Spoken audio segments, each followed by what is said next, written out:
رسول اللہ صلی اللہ علیہ وآلہ وسلم نے فرمایا، بے شک مومن اپنے شیطانوں کو اس طرح تھکا دیتا ہے جیسے تم میں سے کوئی اپنے اونٹ کو سفر میں تھکا دیتا ہے۔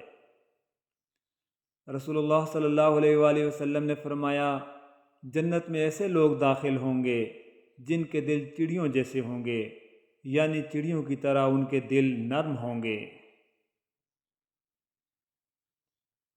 رسول اللہ صلی اللہ علیہ وآلہ وسلم نے فرمایا، کیا میں تمہیں سب سے بڑا گناہ نہ بتا دوں؟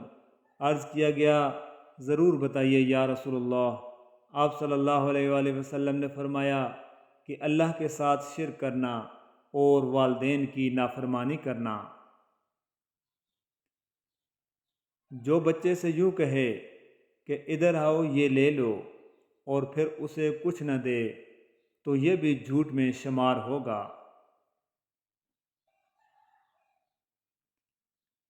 نبی کریم صلی اللہ علیہ وآلہ وسلم نے فرمایا، جب تم میں سے کوئی شخص کسی ایسے آدمی کو دیکھے جو مال اور شکل و صورت میں اس سے بڑھ کر ہے تو اسے ایسے شخص کا دھیان کرنا چاہیے جو اس سے کم درجے کا ہے۔ رسول اللہ صلی اللہ علیہ وآلہ وسلم نے ارشاد فرمایا، سفر کیا ہے؟ گویا عذاب کا ایک ٹکڑا ہے۔ آدمی کی نیند، کھانے پینے سب میں رکاوٹ پیدا کرتا ہے، اس لیے جب مسافر اپنا کام پورا کر لے تو اسے جلدی گھر واپس آ جانا چاہیے۔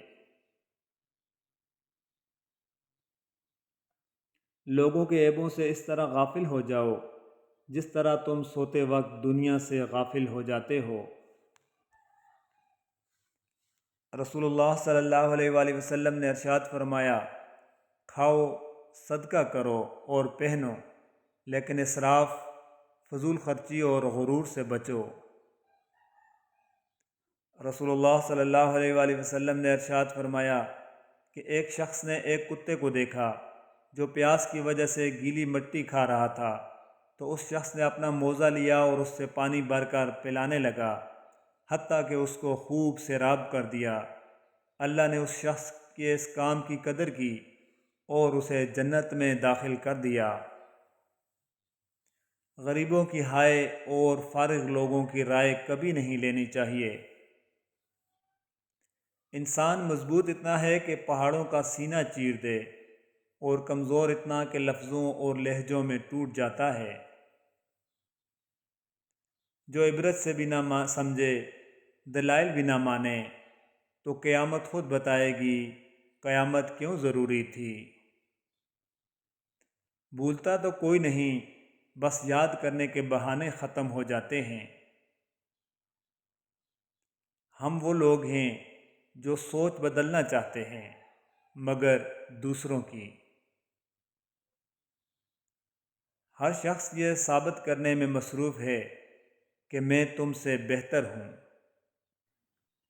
کسی کی اصلیت کا سامنے آ جانا بھی اللہ تعالیٰ کی بہت بڑی نعمت ہے۔ صرف ہاتھ ہی نہیں، الفاظ بھی سہارا بنتے ہیں۔ جہاں ہاتھ نہ پکڑ سکیں وہاں لفظوں سے تھام لیا کریں۔